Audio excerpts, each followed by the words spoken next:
Okay. Okay, thank you. Hello. I like to see your Good work. faces, so if you can turn your video on. It also provides accountability so that you aren't doing your email while you're listening or something like that.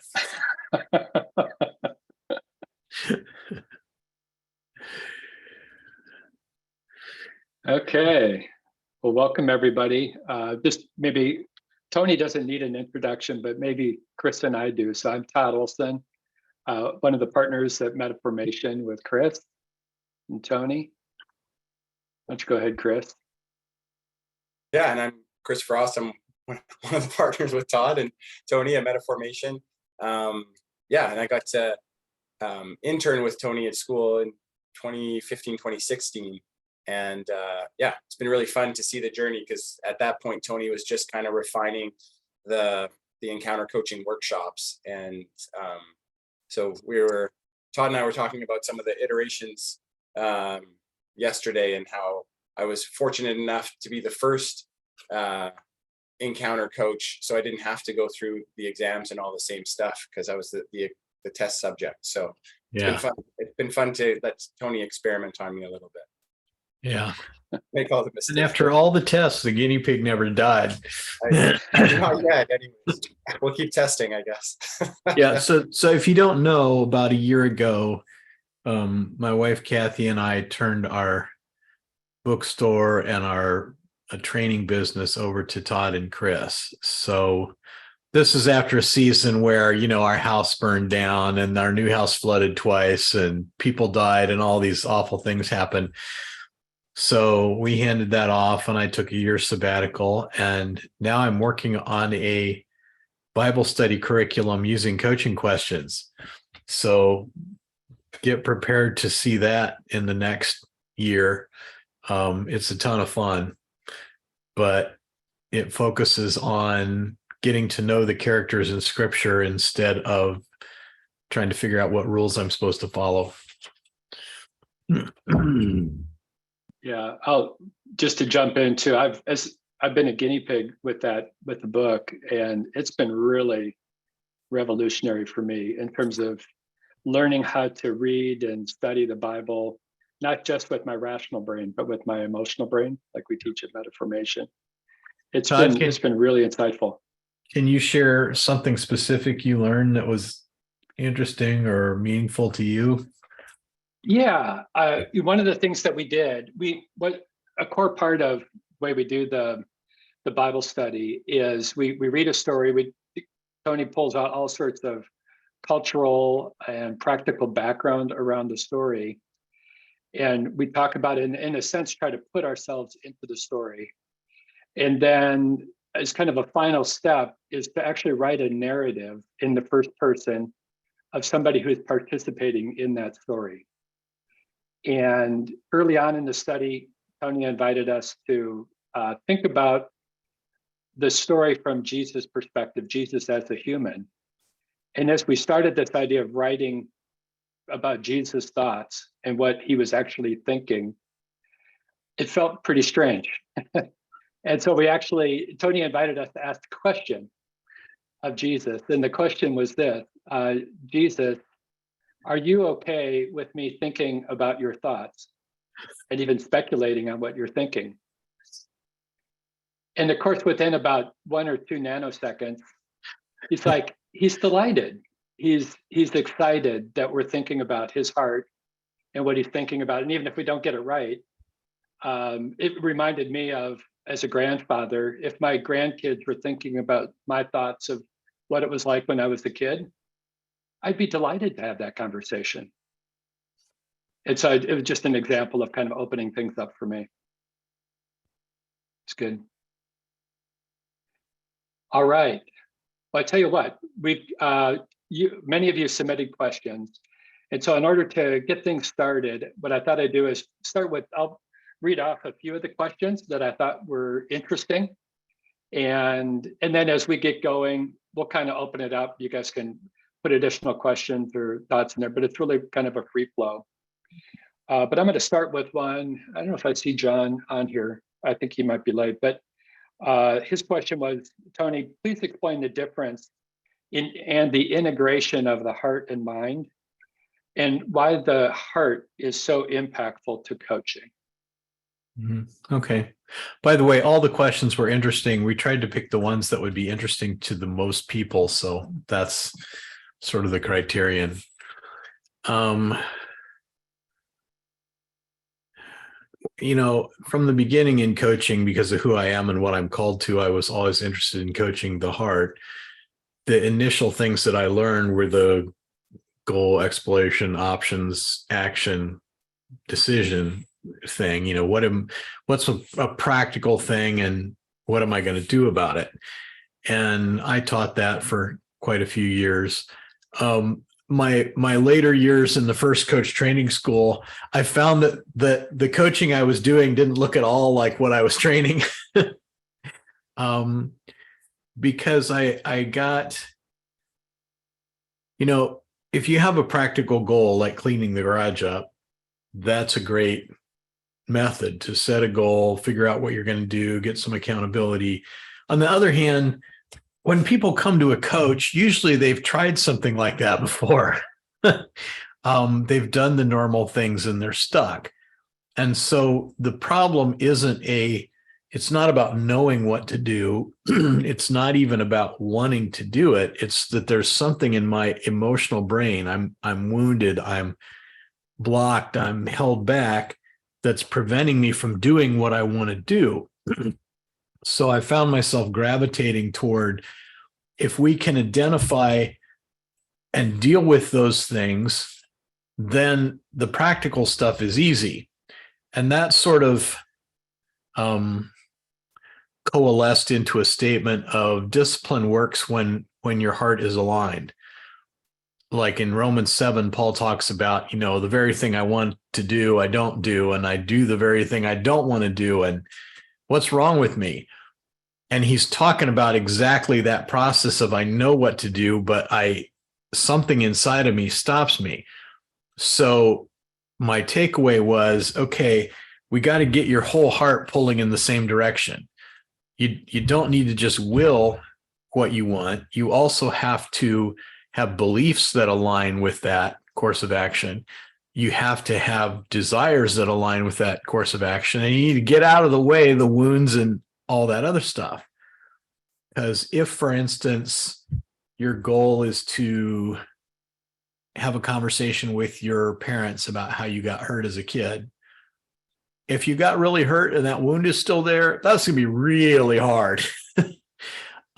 Because one part of your heart is pulling toward your parents and another part is pulling away. So what I've started to concentrate on as a coach, if you want to do something and you can't do it, let's look at all the different parts of your heart and make sure they're aligned. Because probably there's one part of you pulling in the opposite direction, and that's making it impossible for you to do what you want to do. I don't know. Is there Todd, if you want to ask something about, is there a follow-up or? Yeah. If there's any follow-up questions, raise your hand and we'll do that. Otherwise, I'll kind of move us on to the next question. Right. You can also, as I'm talking, if a question comes to you, stick it in the chat. And then we can sort of sort through that. And Kim Carlson sent in a good question. I see Kim on the screen. And it was about, kind of picking up on the theme that you described, Tony, about pain and wounds and other things getting in the way of what you want to do. Her question is, if she's meeting with a client who's just had a painful loss, and when they're in a lot of grief, how do you help them, process through encounter coaching? And then I'll invite you, Kim, if you want to sort of add to that a little bit, elaborate a bit more on your question. Yeah, tell us what the situation is a little bit. Like the actual scenario. Yeah. She had a baby since birth, hoping to adopt it, and then had just lost custody or whatever. And I just, so I'm a new encounter coach, and I felt insecure if, it just even delving into desires or emotional memory or, believe. I just kind of, I did the best I could, and she gave me some pretty good feedback afterward. But I just wondered if you had tips or Yeah. okay, Okay. in a high pain situation, is there a rule of thumb or Yeah. There's it helps to sort of recognize different stages of their grieving process. Like at the beginning, when our house burned down, we went out to, I had to sign up for housing options, and I'm sitting there trying to fill out this form and realized I couldn't do addition and subtraction. And I was a math major in college, but I was traumatized and I couldn't think straight. So one of the things to recognize at the beginning of a process like that, often the person they're not thinking straight yet. They just need to do something with the emotion. And so often as a coach, that's going to involve listening to them, things like, what do you want to say to Jesus? Why don't you just take a couple minutes and tell him exactly how you feel? No holds barred. No, you don't have to be, for the next 2 minutes, you don't have to be a Christian. Just tell God exactly what's going on in your heart. So in that initial stage, people's deep desire is to be known and seen. I want to know that it matters to the people around me that I'm hurting. So often your first task as a coach is around that. I want to be there for this person, for them to understand that, people around them care and they see. Hopefully I want to help them, when they're ready for that, move into experiencing that from God. Jesus, if you were standing next to me in the flesh right now, like when you were on earth, what would you do? Presumably hold you, or who knows what he'll say, but probably something good. Jesus, what's in your heart toward me in this moment? Jesus, when I lost this child, how did it impact you? So getting them in touch with the heart of God around that, because what can happen to people in the middle of their pain is you want to know why. And the problem is God doesn't answer the question why, because it's sort of the reason we ask why is, if I have an answer, then I can make a strategy to protect myself in the future. I can be my own protector. And so why questions tend to lead us into idolatry, where we find substitutes for God to protect our hearts. So God will rarely answer why, especially right at the beginning. But what God will do is say, I'm here, I'm with you. Because that's what your heart really needs. You don't need to know why. At the beginning, you need to know that you're seen. And then what you need to know is not, will I be protected from any bad thing that could happen to me? Because you won't be. But will you be with me in those things? So it's really helpful for people to establish that they can say anything to God and it's okay. And that he's there. I had a guy once who I coached who he had this idea that being faithful to God was asking at every moment what I should do. Which side of the street should I walk on? What pair of shoes should I put on this morning? Which side of my teeth should I brush first? To be utterly obedient in every detail of life was what it meant to be a serious Christian. Well, he got depressed and suicidal. And ended up making a decision to pull back away from God. And one of my pieces of feedback in the coaching conversation is, well, that sounds like it was a pretty good decision at the time. Which is completely what you wouldn't expect a Christian to say. But if your wrong beliefs about God are going to make you commit suicide, then by all means, let's get away from those wrong beliefs. But anyway, he came to me and 7 or 8 years later, and he's laying all this stuff out to me. And I said, so sum up for me, who is God to you? And he said, well, God is the bringer of death and destruction in my life. Now, the Christian part of you is immediately like, we can't say that about God. But you can. So I said, okay, have you told him that? And he's like, no. I said, well, why don't you take a minute and just tell him that? He's like, I can't say that to God. I'm like, why not? Well, why not? And I kept asking him why, and he's not getting it. And finally I said, okay, since I knew he went to Bible school, can you think of any places in the Bible where somebody told God off? And he's thinking about it. He's like, oh, well, David did that. Oh, and this person did that. And this person did that. Because he had a belief that he couldn't say what he really felt to God. So once he caught on to that this happened in the Bible, I asked him again, would you be willing to just say that to Jesus and see how he responds? And he finally said, okay. And he closed his eyes and said, God, I feel like you're the bringer of death and destruction in my life. And he had a huge breakthrough in that moment that began the restoration of his relationship with God, that he could talk to God about what was really in his heart. So just that process of being able to say what I feel is important. And then once you've gone through that and it's still painful, but they're feeling seen by God, then we can start to ask the questions that help them sort out, how am I going to respond? What's God's agenda for me? But you don't want to start right after it happened with that, because then it makes God into this person that's manipulating the circumstances of my life to do something to me, whether I want it or not. And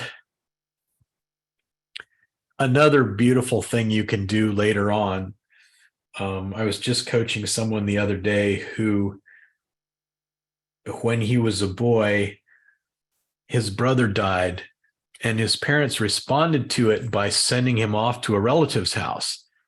So he wasn't part of, apparently they woke up in the morning and the boy was dead. So they sent him away, and then they forgot about him, and he missed big pieces of the grieving process because he wasn't there. And 40 years later is dealing with this obstacle of, will God forget me?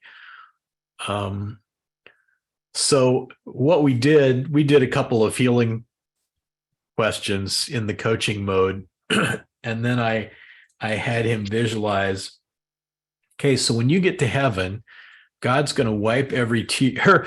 I first asked God, if you were in charge of that ceremony, then how would you have included me?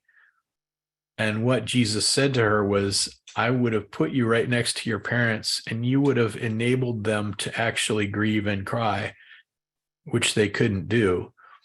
And so she's feeling the loss of that could have happened.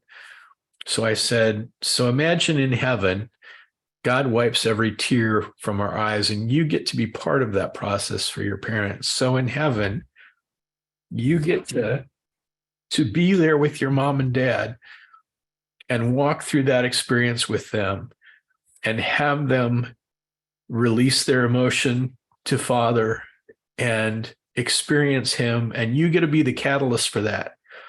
And instead of doing it as 9-year-old you get to do it as 49-year-old you, with all the wisdom and the experience you have of helping people who are suffering. That's what you get to bring to your parents in heaven. And I had her just stop and visualize that moment and internalize it. And it was really powerful for her.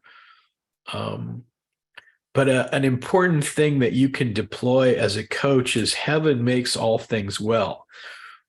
And we do a lot of this in the Living from the Heart course of bringing heaven into your story. But it's a big neglected piece of our faith that God literally has a plan in heaven to wipe every tear from your eye and to make it better than if it had never happened.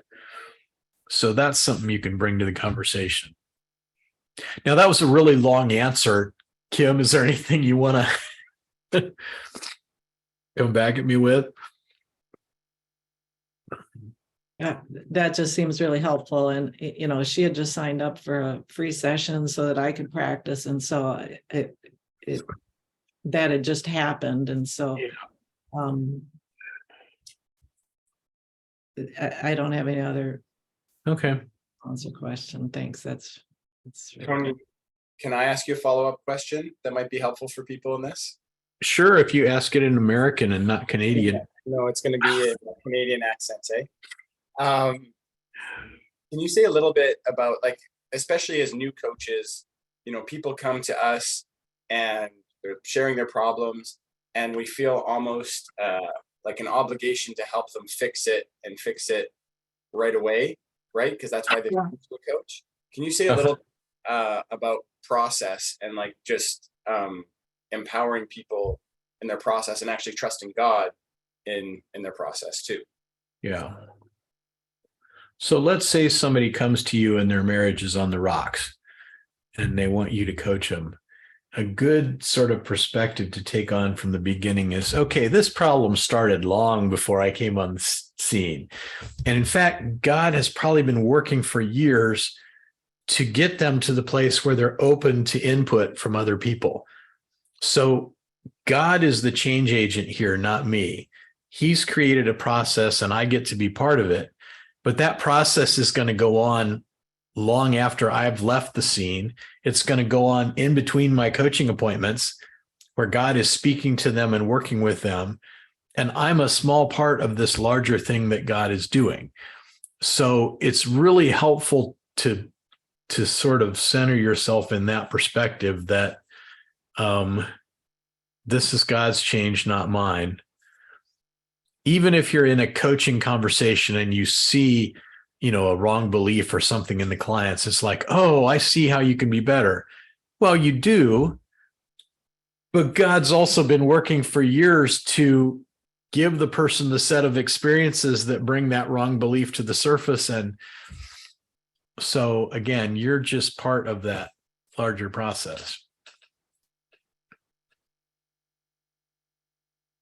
And that's one of the reasons why when I've done training over the years, we'll say you got 14 minutes to do this. And when 14 minutes are up, we stop, whether you've finished what you were doing or not. And part of the lesson in that is God is working all the time, even when you're not there. So you need to be able to stop when the 45 minutes is up or the hour is up and let it go in recognition of the fact that this is God's process and not mine. Different coaches are different, but I didn't think hardly at all about my clients between appointments, for better or for worse. But it was part of that letting go of, this is God's work and not mine. I don't need to agonize about this during the week. I remember one time I was agonizing when I was coaching my brother who almost died, and I'm out praying before the appointment, oh, Jesus, do something today, give us a breakthrough, etc., blah, blah, blah. And all of a sudden I felt like Jesus said, why are you asking me for help? I like watching you function. But I think another thing with this is believing that if God brought you into the situation, either you have what it needs or he's willing to take whatever piece you have of what he needs and supplement that himself with the rest of it. So, yeah. That's good. Well, I'm going to sort of throw in a follow-on question, just picking up on this theme of dealing with or coaching people that are dealing with real serious grief. What would be some indications where their needs are well beyond what we should try to serve as encounter coaches, and that maybe they need some other type of help? What would you be looking for? Well, I mean, the boundary for coaching is, can this person make decisions and take action to help themselves get well? So, for instance, addictions don't fit well into a coaching thing because there's an impairment of there's a physical impairment of your will, of your ability to make decisions for your own health. If the person is in the fetal position crying on the floor, obviously that's not a good thing for you. There's some medications that interfere. I coached a guy once really early on that just could not make any decisions. I mean, he spent weeks trying to settle on a goal. I'm just like, what is wrong with you? Well, then I found out he was on this heavy medication that interfered with his ability to do that. And I'm like, oh, dude, I shouldn't be coaching you. If you're going to be coached, you either need someone who has expertise in this kind of ailment, or else you really need a medical professional to. So yeah, I'm sort of looking for that. Are you able to care for yourself? And if for some reason you're not, like I coached a gal once who was suicidal, but she had a counselor she was meeting with every week too. And I wouldn't have coached her if she wasn't. Mm-hmm. So yeah. That's really helpful. If the person needs an intervention, like if someone has an alcohol problem and they need an intervention, coaching doesn't do intervention very effectively. It's not biased toward that. There are other methodologies that are a much better fit for that kind of thing. For somebody to step into your life and say, okay, you have no idea what you're doing here. This is a class 10 emergency. So I want you to do this, this, and this. A counseling relation is a much better vehicle for that than a coaching relationship. Yeah, that's good. Any other questions on that sort of topic broadly? Yeah, go ahead, Tonka. So speaking of that, I'm coaching a young lady who has a chronic painful condition, and she's seen a counselor, she's seen a pain management. It's neurological, so nothing's wrong with her body, but she's been told that there's a lot of emotions suppressed, and I've been coaching her for a few weeks now, and so a lot of things are coming up, and I have her sit with Jesus and he's holding her. But sometimes I feel like the pain interferes, just like it's not her mind, but the physical pain interferes. And our last session, I felt kind of helpless because she was like, I just want the pain to go away. Like, I see him, he's here. Do you have like advice on how I can better show up for her when it comes to physical pain like that? And she's been struggling with this for 13 years. It's been debilitating. Sure. Is she pretty much totally focused on getting rid of the pain? Does she see anything that God is doing in it? So from what she's told me, she said God's using this pain to kind of, she's in a line of work that she's not very happy with, and she's very creative. So basically she discerns that the pain is like God trying to help her free herself and just release her creative gifts. But there's a lot of like fear there, and she's a perfectionist. There's a lot of pressure from family. So she's like, God wants to heal me from the inside. He's using the pain to heal me from the inside, to heal like wounds and suppressed emotions and anger and things like that. So she knows it's emotional issue. It's not necessarily, and she's being told this is nothing's wrong with your body. This is a neurological condition. So she knows. she's gone through inner healing. She's gone through like prayer and Yeah. also psychologists and pain management. And she's very much about how the brain functions. And so, yeah. So it's good to see some purpose in it.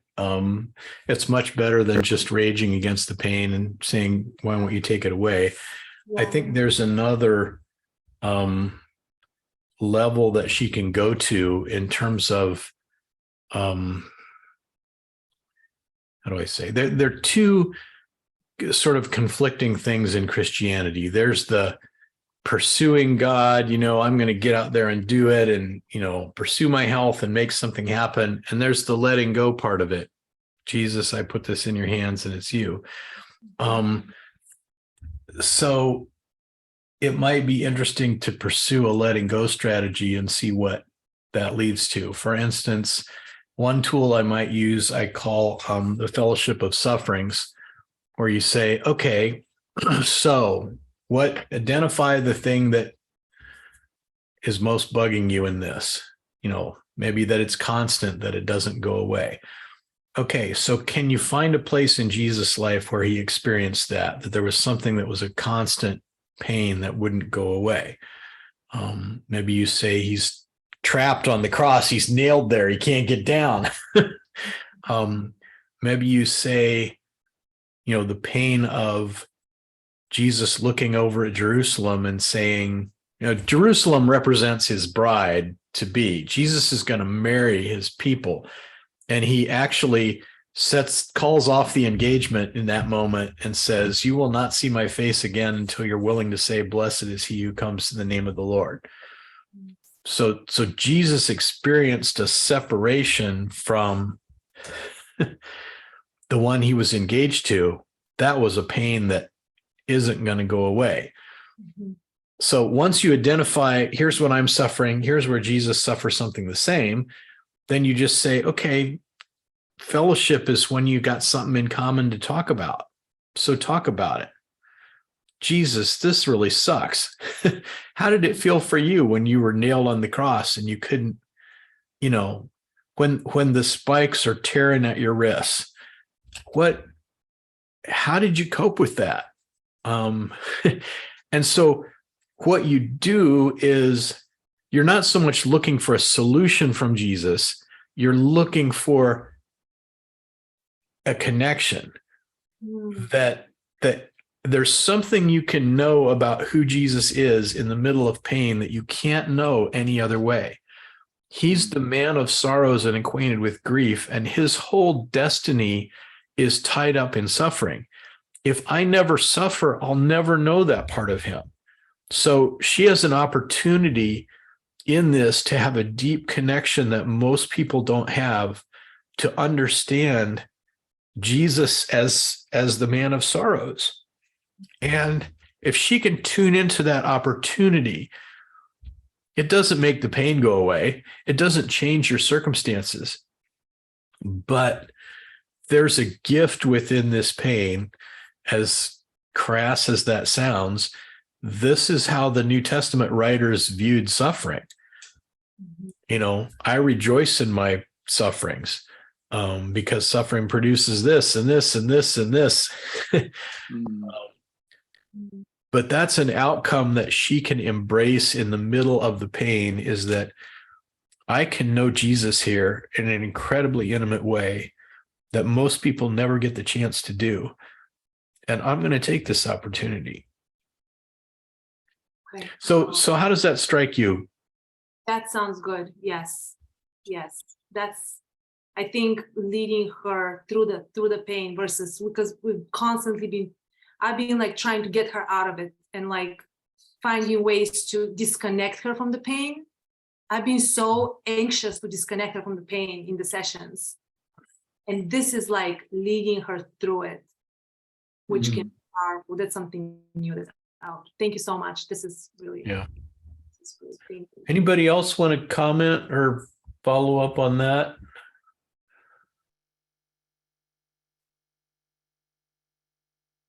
There's a different question in the chat from Tim. it says, so go ahead and unmute yourself if you want, Tim. You can ask your question. You were talking about how things from the past and psychological pain can be an impairment to people growing in life, and that at times that becomes an indicator that they need to be with a counselor and not a coach. But my question was, can a coach help a person to discover their impairments in order to help them move forward in life? I guess I'd qualify that for myself. I would only want to do that with a person that I see has personal strengths and some sort of foundation in their life in order to build upon that. Yeah. So traditionally, I always feel weird using the word traditional with coaching when it's only, been around for 20 or 30 years. But when coaching was first formed, it came out of the business world. And so one of the fundamental decisions that was made is we talk about your future and not about your past, because that was what was appropriate in the milieu of business or academia. If you're coaching in the ministry world or you're coaching in people's personal lives, that artificial boundary doesn't exist. So I do inner healing stuff with people in coaching conversations all the time. And you can easily do that with questions for Jesus. So the person identifies, like that story I was sharing about the boy whose brother died. They identify their wounded place. And so I just say, okay, ask Jesus this question. Where were you in this suffering? What did you want to say to me as a boy when I was standing there? And the encounter with Jesus changes something for them. And I don't have to, I get to leverage Jesus to do all the work, and I don't have to know everything. So I'm not going to attempt to do that with someone who's so messed up that they can't respond or meet Jesus. But, 98% of the people that you coach will probably have the ability to walk through that with you. And the basic kinds of questions are, Jesus, where were you in this? You go to the memory where the wound started. So when they're in the hurt, the question is just, okay, so what memories does, when you feel this emotion, just feel it, what memories does that connect you with? That's a coaching question. So they come up with a memory. Okay, so let's ask Jesus. I never as a kid visualized you in that scene. Where were you? So that where were you question is a great one. The principle here is the part of you that gets wounded or creates beliefs changes when you have a different experience. So what you do is you go back to the memory where they got wounded or created a belief, and you have a different experience by bringing Jesus into it. So you want them to encounter him, to meet him in the middle of what happened. Where were you? What did you want to say to me? If you had walked into that room in the flesh, what would you have done? And let them ask Jesus and have an encounter with him. And usually as I go through that, I'm checking in every couple questions. How's that impacting your heart? Because I want to make sure that it's going down here instead of that they're just engaging it at a head level. But usually after several questions, they start to hear things that they never would have thought of on their own. And it impacts them. And then after that, another thing that I'll often do is when they encounter Jesus, I'll have them sit in that moment and just experience it. Because what I want is for the memory to change. Now, when I remember this incident, what I remember is where Jesus was in it, not how I felt all alone and bereft and whatever. But you can do that as a coach without leaving the coaching methodology. You don't have to tell them what to do. You don't have to tell them where they need to be healed. You just ask Jesus some questions. when people, if I've coached somebody long enough that they get the questions for Jesus thing, often I'll say, what question do you want to ask Jesus?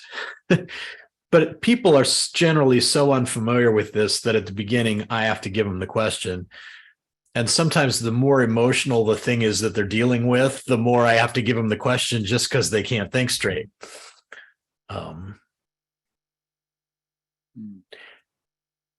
Tim, is that getting at what you wanted to?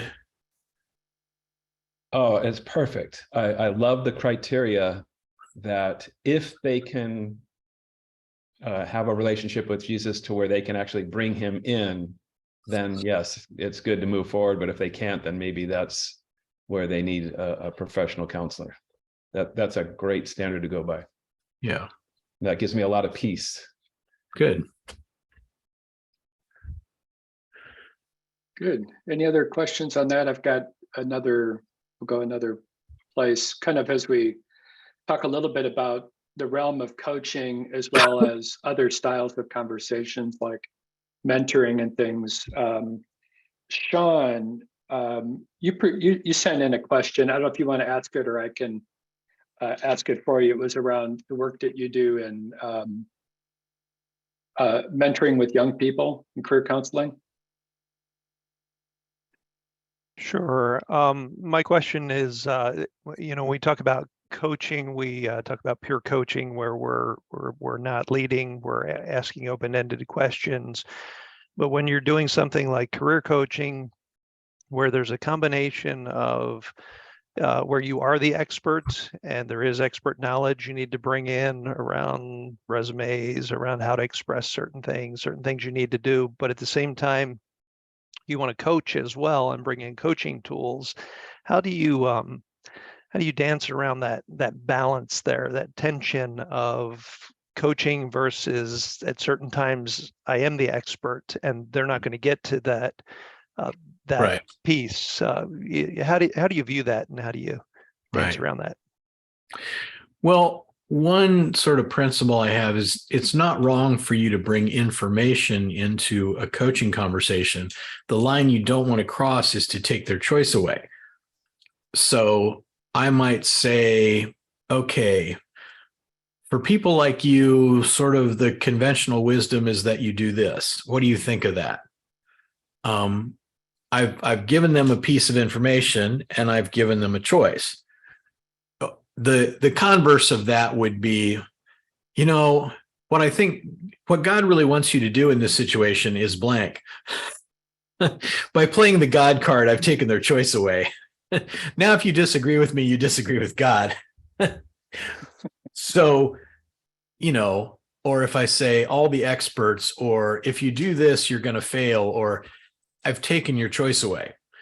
So if you redraw the line where it's not just around information, it's around choice, you can stay in the coaching mode longer. There are probably places where you actually need to shift methodologies and say, okay, I'm going to stop coaching now and operate like an expert. Here are some steps that will help you get accepted to a college, or, and I can still go back to, here are 5 things that would really help your chances of getting this job or getting into college or whatever. Okay, which of those do you want to do? And now we're back into coaching because it's about your choice again.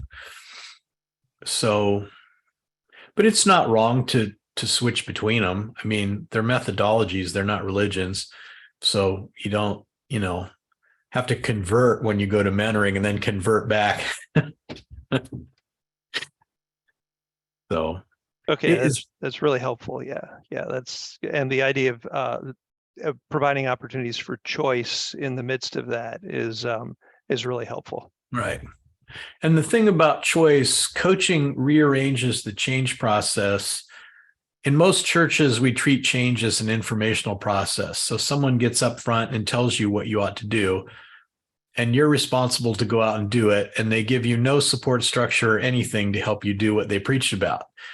And the unspoken belief behind that is if you know what to do, you'll do it. Is that true in your experience? Kim is shaking her head. So is Ken. No, I can illustrate that a million times from my own life.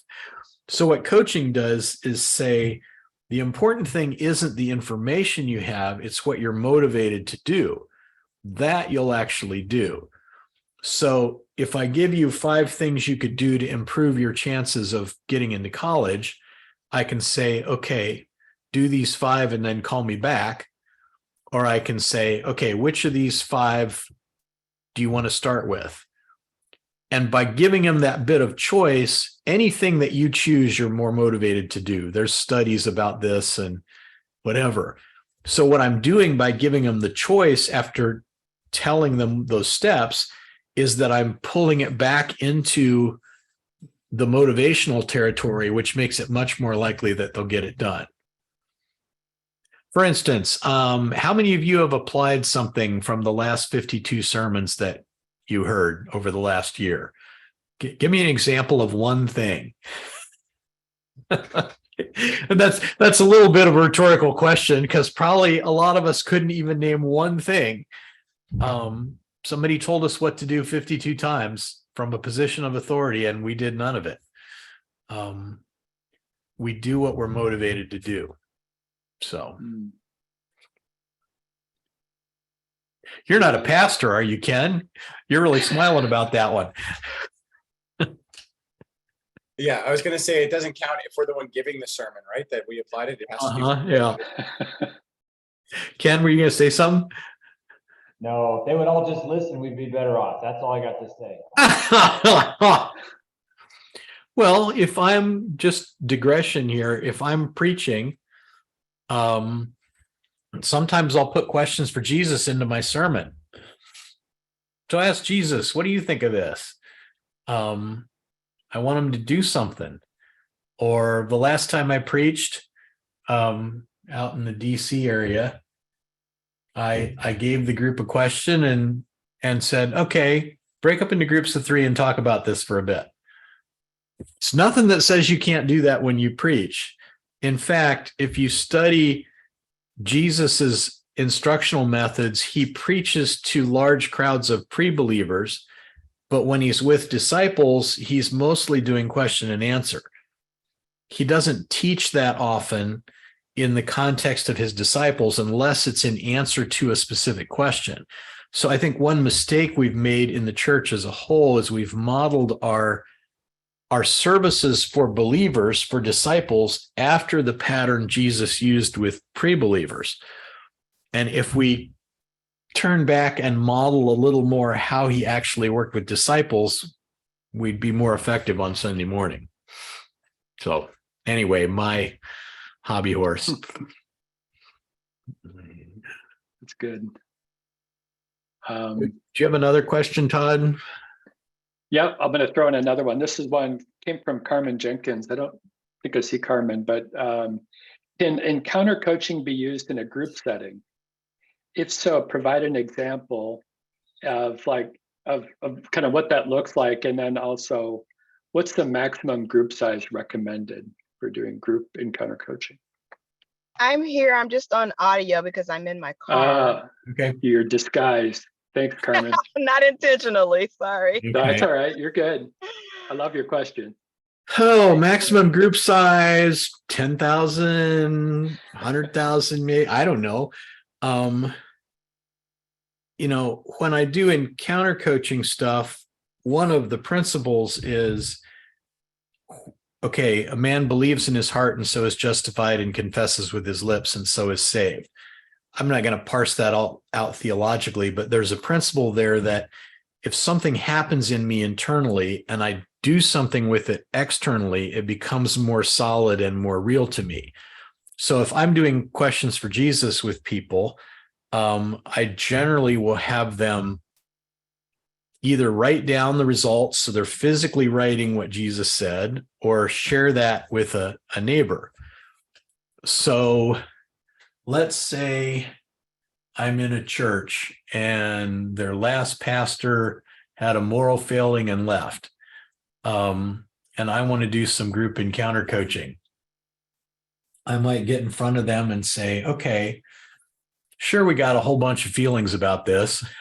It'll do you a lot more good to talk to Jesus about it than it will to me. So let's do that. So think of one thing in this whole situation that was really painful for you, and I'll give them a minute to get that in mind, and I'll have them jot it down, because then the vague cloud of things that hurt in their mind when they write it will force them to actually make one. And then I'll say, okay, take a minute and just tell Jesus your feelings. Don't ask him to do anything. You don't have to make any promises. Just talk to him about how you feel. Okay, once we've done that, maybe I'll say, ask Jesus, Jesus, was there a time when you felt like this? Everybody can, and then maybe I'll say, okay, turn to your neighbor and share what you heard. Okay, maybe the next question is, so say to Jesus, man, Jesus, that really sucks. How did you handle that? But see, I can walk them as a group through the process. Any kind of group coaching works best if there's one agenda for everybody. You can't really effectively coach 10 people at the same time on 10 different agendas. So if there's a big shared experience like COVID, or somebody died, or who knows what, you can walk a group through that. And if you have them respond to each other instead of having to respond to you, that sort of takes the limit off the group size. So if everybody has to share with the whole group, then 6 or 8 is probably max. But if people can do things at a peer level, now we've opened up a lot of possibilities. I love it. Awesome. Yeah. And if I can just throw in there to support what Tony's saying, I do that in preaching with like 300-400 people and have them share with each other, and it works great. It's awesome. And people, I love that they come up to me after or a week later and say, hey, there's this encounter. Like, I don't remember what you said, but here's the encounter that I had with Jesus. It's like, great. That's why you're coming to church, to encounter Jesus. Yeah. Yeah. That's encounter me. Yeah. So encounter Jesus. That's much better. And I'm excited to try it. Yeah. So you said you loved that answer and you're excited about it. What do you love about it? I love the possibility of exploring it, and that it's expanding the opportunity to use encounter coaching. So it's not limiting how we can introduce others to it, but also give people the opportunity to explore a shared experience, and not have to wait for it to be a small group. Mm-hmm. Yeah, there's a church that I've worked with some where they do questions for Jesus in Sunday school, and the kids are all doing it.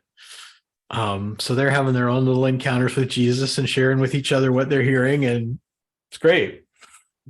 Yeah, I think I know what church that is. Okay. Thank you so much. I appreciate it. That's good. Yeah, I have to say it's revolutionized my approach to like leading small group or Bible study. It also helps because I'm lazy, and so I can just rely on Jesus to help on the discovery. I don't have to be the one that does all the revolution, all the revelation and discovery for people. It's Jesus does it for them, and then I also get to learn through the interaction. Yeah, this Bible study thing I'm developing has no teaching in it at all, which will be one of the biggest obstacles to implementing it. Will be getting the people who want to teach out of their teaching mode to actually ask questions. But yeah. I'm going to be looking for that too. Okay. I have ideas. Thank you all. Got another so question? Yeah, I've got another one here from Bonnie. What's one answer you received from Jesus that you want to share with us? Well, So I was being coached recently by a friend, and we were doing some healing stuff. So if you know personality types, I'm a C on the disc and an INTJ. So I have this inner critical, this could be better. I see what's wrong with things before I see what's right with them. And a lot of my life has been training myself out of that mode. But I realized I won't tell you all the details of the session, but realizing that was still in me in a way that I didn't like at all. And, asking Jesus, what do you want to say to me about this? And I felt like what he said was, don't start any conversation inside yourself about you without starting with, I'm proud of you. And that got me thinking that was something that my dad never said. So we went back to some of those memories. I called my mom, who's still living, and asked her to give me some examples of times that my dad was proud of me. But I find myself now, this is like 3 weeks later, but I find myself about every day just reminding myself, Jesus is proud of me. Father is proud of me. I'm not going to go down this negative road. So don't start any conversation about yourself without beginning with, I'm proud of you. That was something really precious. Good. Anybody else want to share what's a question for Jesus that you asked where you got a profound answer? Just like a 30-second.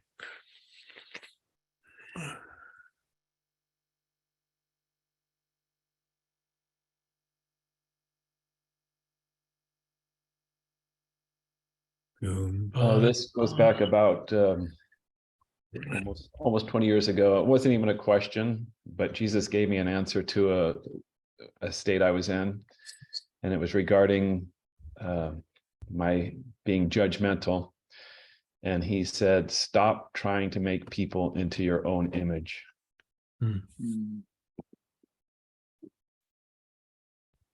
Somebody else, what's something Jesus said to you in response to a question for Jesus? Yeah, Anisha. And can you hear me well? Yeah. I'm so proud to be in this room with you.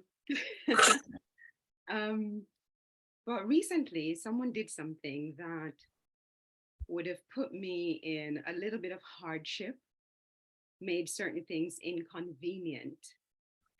And I should preface this by saying I write a little blog, and the focus of that is saying to people, you can ask Jesus questions in real time, and he will answer you in real time.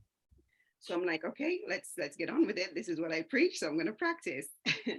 So I asked Jesus, what would you do if you were in this situation right here, right now? And he said to me, I would have mercy on myself. And when I processed that, it eventually brought me to a realization that neither God the Father nor Jesus suffered longer than was necessary in relation to anything. So even though, yes, suffering came into place, it was never longer than necessary. Okay. And so I made the decisions in this situation that would have put me in a position where I was having mercy on myself, even when others didn't want to have mercy on me. Awesome. Somebody else. What did Jesus say to you when you asked him a question that was profound?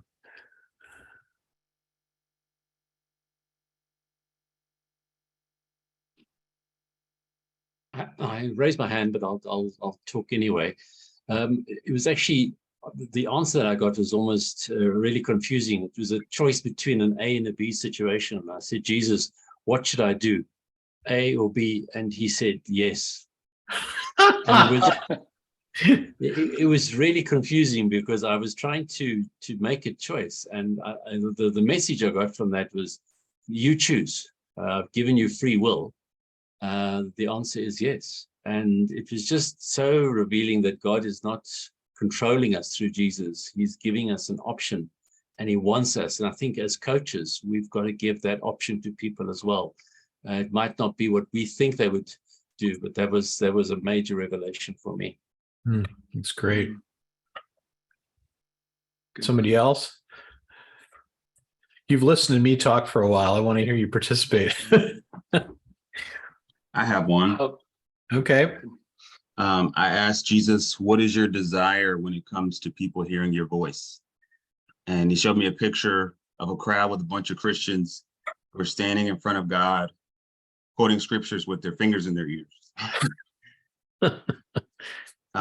And he said more, but I thought that was just, it made me laugh like really hard, and it really touched my heart.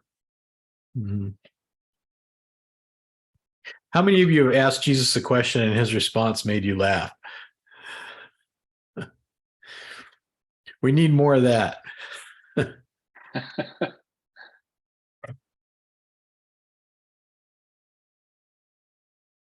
was coaching somebody yesterday, and they had a picture of Jesus at the blackboard wanting to erase something from their past, and they didn't want Jesus to erase it. And I forget what the question we asked Jesus was, but the gal laughed, and I said, "What did you see?" And she said, "Well, Jesus tossed the eraser up in the air and walked out." It was sort of like, you're asking me this again? I've been standing here trying to erase this for 20 years. Oh.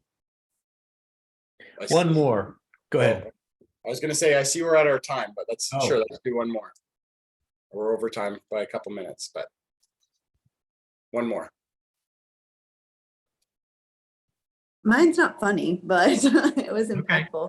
I've had a really serious things happen in my life recently, and I was praying to the Lord, asking him, because I felt like I had been asked to teach in schools and do these certain things, and I felt really overwhelmed to try to make a decision. And I just asked him, I was like, God, I don't know what to do. And I think, I don't even remember really the question, but it was asking him, like, how do you see me right now? And I saw a tank, and it was literally like past E, and it just broke me. And I was like, okay, God, like, that's my answer. And so it was just really impactful. Good. Amen. Can I hear a couple takeaways before we quit, Todd? Yeah, for sure.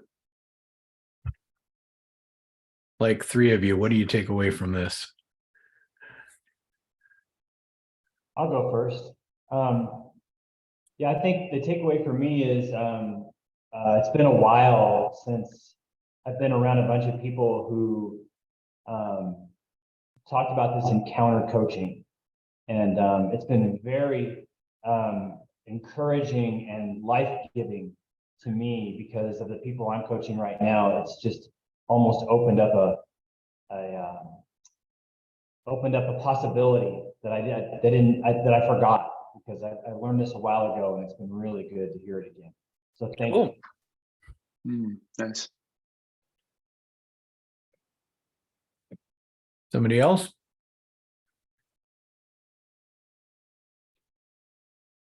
Yeah, I think it's some of the work that you're doing going forward on your Bible study, where you said we don't have to have content. We can just ask questions, and the content is almost created through the question that's asked. So that was very impactful to me.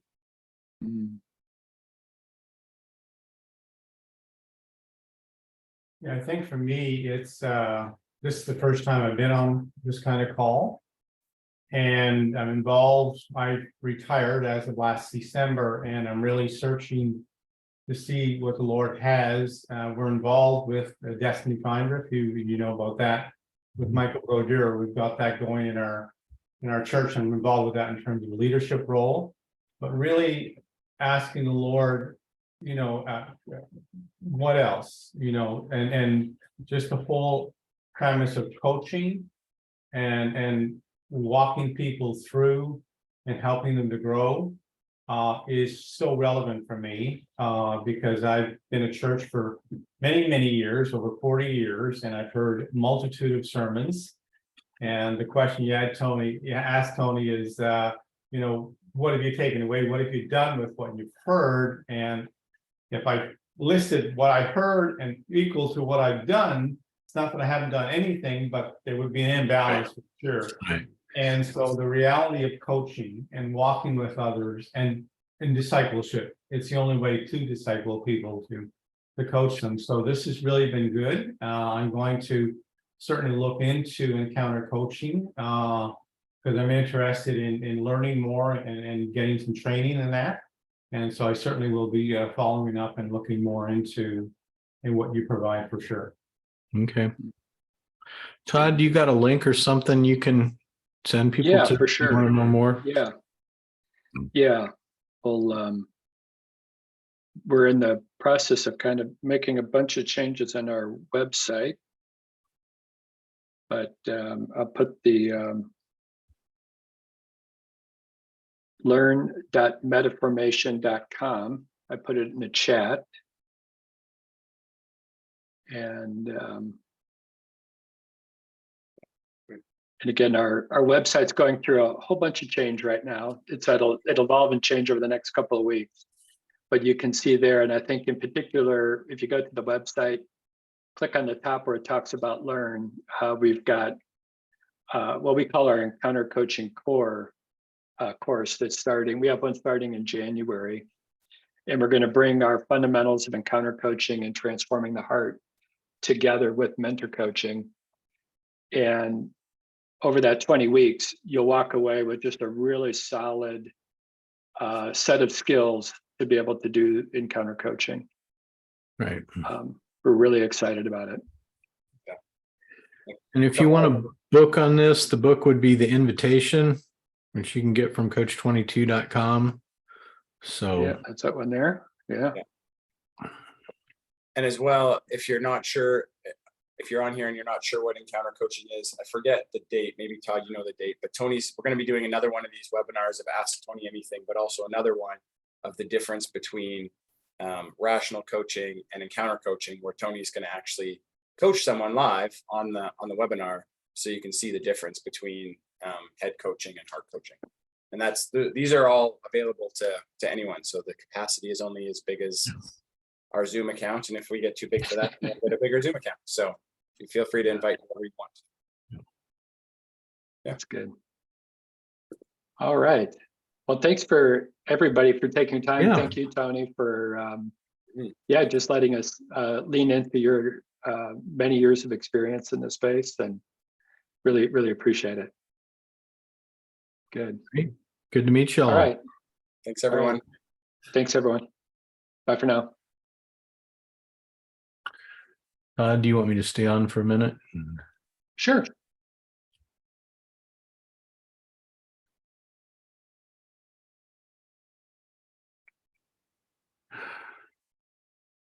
And I see John Gibson showed up. Get the recording. We asked your question, John.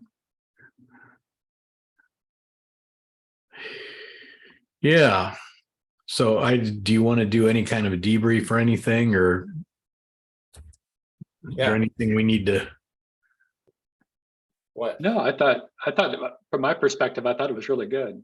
Yeah. Yeah. Two things I thought of to do different next time. Just one, we should probably start inject the rapid up 5 minutes or 7 minutes. Right. To that. We can see people start to drop off at the top of the hour a little bit. But one thing I started to do partway through is there's some really great